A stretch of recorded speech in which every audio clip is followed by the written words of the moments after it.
You've probably heard about the extraordinary successes of Javier Milei's free market revolution in Argentina.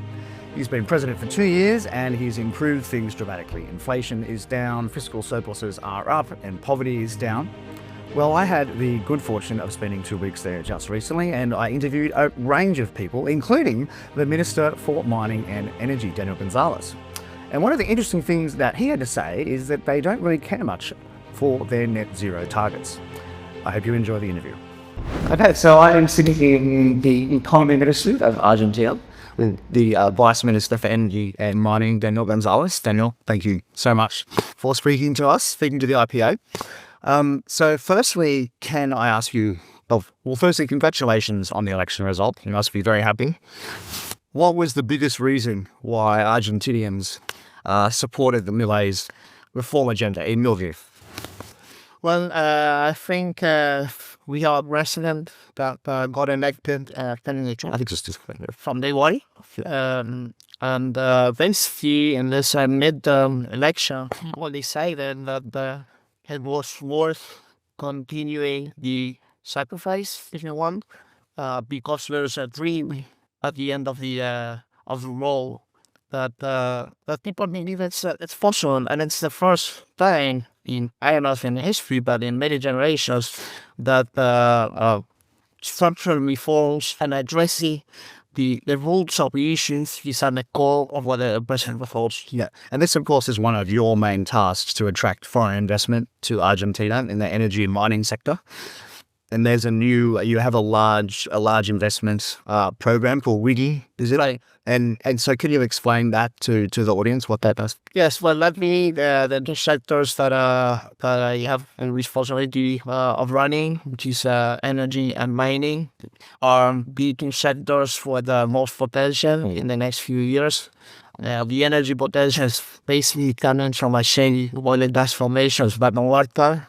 And you already seen the results. Argentina went from a huge trade deficit in energy to trade surplus, and that trade surplus is going to go up and up almost exponentially.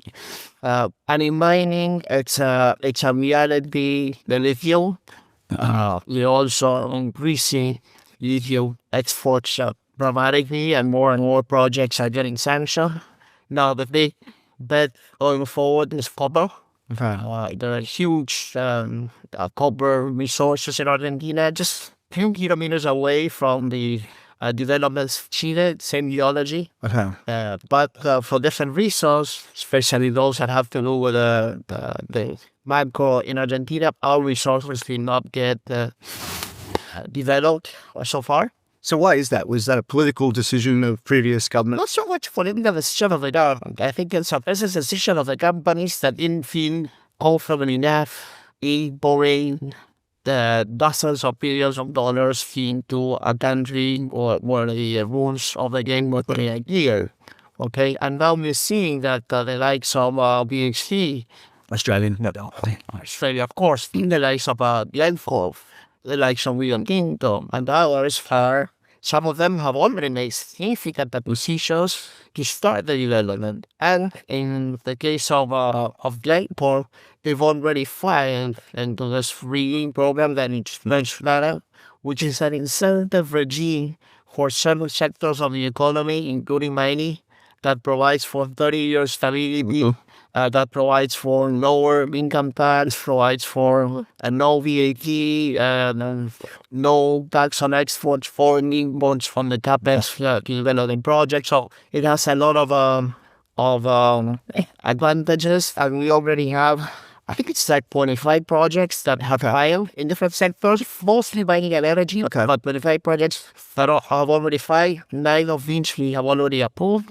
So what's the story of success? What's the total value of those projects, roughly? Well, also have been approved. I know it's 45 million. Okay.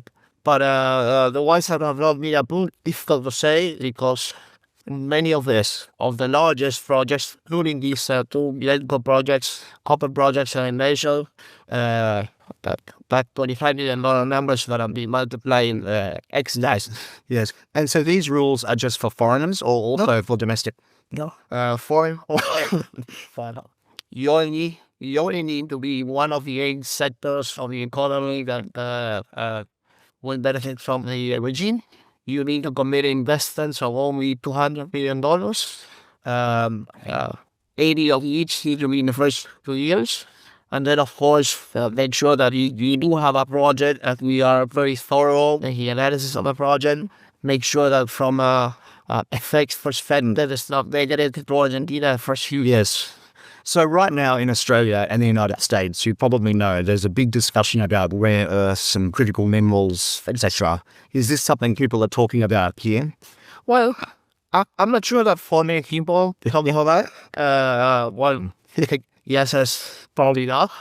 It is definitely something that the provinces which own the natural resources Argentina by post-fusion mandate are very aware of. And it's definitely something that is being discussed in the conversations that country to country. Definitely a part of the conversations between Argentina and the US and the South and Indonesia. In terms of Argentina's mineral resources, mineral wealth, you basically have everything, right? Gold, lithium, oil. Is there something you don't have? Well, no, plenty of we have plenty of lithium, clearly. We have gold and silver. We haven't done a lot of exploration in a few years. So that production, I think, slightly. We have uranium. Yes. We already discussed copper. We have some rare earths. Lots of more studies need to be performed in order to understand here. Yes. Then we have reached, but I don't know, we don't have coal, for instance. There's some things that we don't have. And you have oil, obviously, because you were CEO of this state oil company. Yes, we have plenty of oil and plenty of natural gas. All coming from a shale formation. It's from Vaca Muerta. Incredibly productive wells. We have a very constructed ecosystem of local and international companies developing oil. Argentina has been producing oil for 120 years. Okay, that's not known to us. What it's new, obviously, is the shale rock. Discovered 15 years ago, and that its production is growing exponentially with productivity levels which are second to none. They are amazing. Okay. Because in Australia, some of our state governments are trying to stop gas exploration because of climate change and that sort of thing. That's not happening here. No, that's not happening here. We are of the belief that we were blessed with a resource, hydrocarbons in this case, that if we don't do anything about that wealth basically goes away, because it's likely that 100 years from today, actually you and I will not see it. There's not going to be any oil and gas consumption, or it's going to be very limited.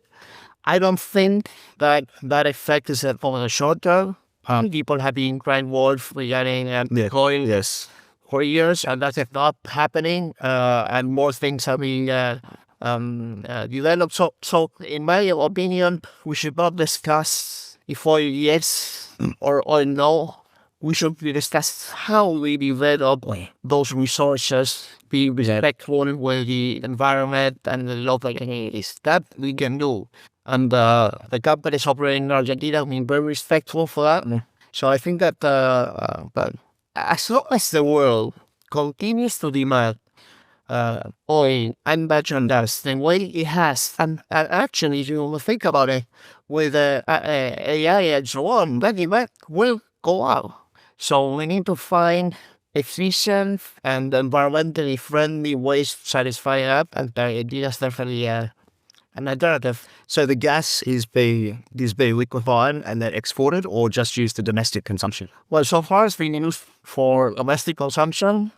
We have a pretty high usage of natural gas. It represents close to 60% of our energy budgets. Okay, So that's an idea huge.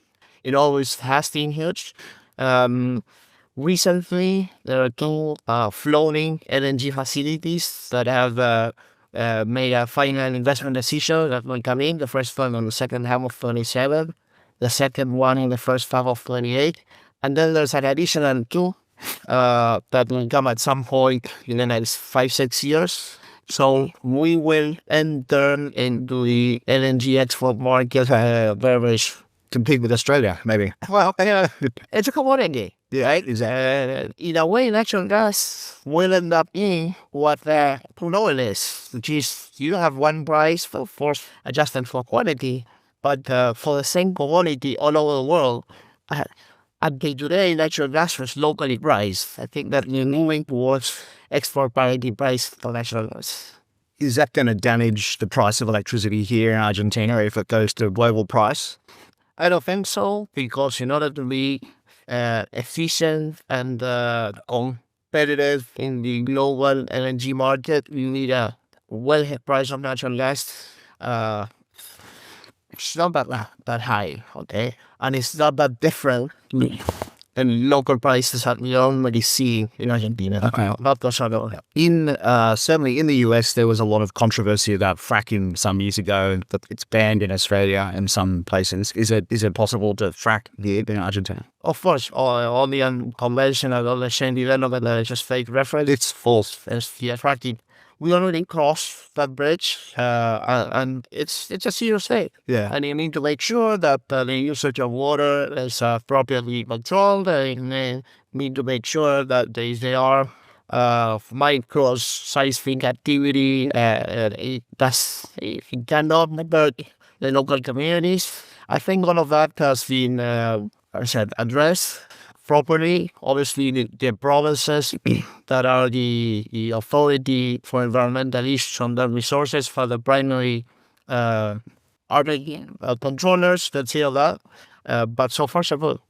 Can I talk a little bit about net zero and plans to reduce emissions around the world? This is a big issue in Australia politically because we have a left-wing government in Australia and they have just promised to massively reduce emissions by 65% by 2035, which is huge. I don't think it's possible, but anyway. What are the plans in Argentina to reduce emissions or not, and how serious do you take net zero in 2050? I think very serious climate change, okay? But I also think very serious that we are only 0.5% of the global emissions in Argentina, okay? And we have a lot of hydro. We have a lot of wind, a lot of solar. We passed a law, it was like 7 or 8 years ago, to reach 20% of renewables without the hydro. We are already there, close to there. So Of the electricity market, of the electricity. Yeah, Pat, yeah. So what I can tell you is Argentina has been doing its homework, and on a relative basis, much more than most. Yeah. Right? So we will not enter into any discussions that prevent us from developing a very rich hydrocarbon resource. Yeah. And because global demand is there. Okay, so we almost do not have any coal. Yeah, I was about to ask, is there any coal? No. What plant? Okay, so there's one coal plant in our Well, no, there's less than 1%. brown coal, black coal. I don't know. We have a lot of coal in Australia. Yes. It's not insignificant, but I don't even recall. So my point is, yes, we need to take it seriously. Yes, you need to think how companies operate. Okay, you felt the same. For instance, if oil and gas producer do not care about methane losses, okay, fugitive methane, well, something you need to care about. Yeah. Okay. But the fact that we will continue to be producing oil and gas for the foreseeable future, it's not at stake. It's not a doubt, and it's not something that only President Milei is having. Yeah. I think it's one of those few state policies that has been followed by the previous government's first. Yeah. But we're all aligned that as much as we have been blessed with probably the best agro business in the world, because we have lands and weather which are amazing, now we have been blessed with amazing renewable resources in wind and solar. We're going to be using those or developing those, and we will also be blessed with oil and gas. Yes. We're going to be using and developing all of it. That 20% figure you said earlier about, that's the share of electricity that's wind and solar. Yes, wind and solar, some thermal, but yeah. And if you include hydro, what does it? It's closer to not quartering, but it's more than a third. And the rest is gas, basically. Yes, and nuclear. Oh, sorry, yes, I have to get you about nuclear. It's a big difference to Australia. Can I talk about nuclear now? So, a fun fact, you may know this or you may not, but we have one nuclear reactor in Australia. It's a research reactor. It's actually where I grew up in Sydney, and it was made by Argentinian company and built by Argentinian company in the 1990s or something like that. But in Australia, nuclear energy is illegal for domestic use. We have uranium, we export some uranium. Can you tell me about the situation in Argentina with your three nuclear reactors? We have 3 nuclear plants. They are not huge, but they are in operation, a very safe operation, very efficient. Actually, one of the 3, now it's in maintenance. We intend to use the many decades of nuclear know-how in Argentina to start working on these small modular reactors. So we have a nuclear plant that is being rolled out as we speak, okay? Because we believe that this is something that all along will increase nuclear power generation in Argentina, but also should be a source of exports. Again, long-term nuclear projects are multi-year projects. Yeah. So can Argentinian companies build nuclear reactors for other countries? Has that ever happened? I mean, it's large. Well, it's not it was a small one. It was in a large scale. It hasn't happened. Yes, absolutely. Done up. Okay. And so in terms of nuclear power, what impact does that have on electricity prices? Does it keep them lower in Argentina than they would otherwise be? Is it a cheap form of power in the long run? It is a very efficient and clean form of power. The cost that we have is not far from the average cost that we have in the system. Okay, so it's not something that increases our cost significantly or reduces our average cost significantly. It's pretty much the average. But again, we're talking about nuclear plants that have been built. The last one came in service 10 years ago, and the other 2, and they will last another 10, 20 years? Or more. Yeah. Really? So 50 years, roughly? So that's why the first one is its process of extending its life cycle. We are in that process as we speak. We started exactly a year ago with that, and we have probably a year and a half to go. So we like it, as I said, very efficient, very clean, makes a lot of sense, and has not been an issue from a cost perspective. Of course, the history in the world regarding nuclear plants is that you usually run with huge cost overruns. Yes. Time delays, and so we haven't seen one of those projects in quite some time. So I cannot. So that's how it happened in Argentina. That hasn't happened in Argentina. It hasn't happened because that was long time ago. Yes, okay. The question from now on is, will it happen when we start with our own SMRs? I don't know. And so what's the ballpark cost of these SMRs in your mind? It's just too difficult. Yeah, and very early stage. Yep. So just on electricity prices in Australia, they've tripled in 10 years. Triples because of the changes to phasing out fossil fuels and solar and wind. And what have they been doing here, like power prices? Are they relatively cheap within South America? This is like household business electricity prices. Well, power in Argentina has a cost of around $70 megawatt hour. Cheap or expensive? Well, that depends. I don't know what prices are in Australia. It's definitely cheaper than in Europe. It's definitely more expensive than the US. It's more expensive here than the US. Yeah, that's the cost. Yeah, this power. Give me a second. Then there's the issue of how much of that cost people are actually paying. Because let's not forget that we are coming from almost 20 years of populism that basically told people that they should pay less for power. Okay? Mm-hmm. So what ended up happening is that people got used to electricity without any restrictions, which is definitely not good for the environment because it was so cheap. Yes. Second, no capacity was not coming on stream anymore because returns were not there. So we started sampling bottlenecks, outages. So we are in the process of deregulating the power market and the gas market.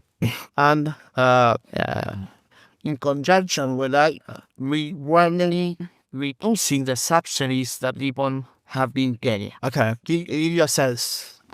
60% of Argentine households have a subsidy in electricity. Okay. 60%. That it doesn't mean that that's the same logic. That 60%. That's too much. It's too. I feel like Does it go directly to the household or to the company? people house. Directly, a cash payment, basically. Well, no, actually, you end up paying half the value of the power. So it just comes off the bill. Yes, Okay. of the bill. So we've been bringing in reducing that. That was a huge negative impact in fiscal numbers. Yes. Now the effect is almost significant. The good part of the work is behind us. We still need to do some popularization, try to make sure that the system is more fair going forward. But that's why it's important to explain, hey, one thing is our cost of power, which is okay, and can come down as we bring more gas in. And the second thing is, listen, in terms of what people pay, yes, it's incredibly cheap because they've been subsidized by the state, and that it's not sustainable. Yeah. In terms of the other subsidies, does the government subsidise solar or wind? Either guarantee returns, or is there some hidden subsidy? No, there's nothing now. There were a few contracts when the renewables law was launched, again, like 7-8 years ago. And those contracts had a fixed price for solar, for wind, and that is being respected, of course. And those prices were result of an competitive process. So when you look back and say, hey, this seems to be expensive power, but if it were that price, we just wouldn't have that power. Okay, but no, there's no specific subsidy for solar and for wind going forward. Do many Argentinian households have solar panels on their rooftops? In Australia, it's very popular. It's growing, but I cannot say it's staying. Okay. And we actually looked at it in favorable terms. But it's not subsidised by the government to help. Oh, well. It's in a subsidy. Okay. All right. Well, thank you so much, Daniel. You've been very generous. Very interesting discussion. Thank you. Okay, my pleasure. Yeah.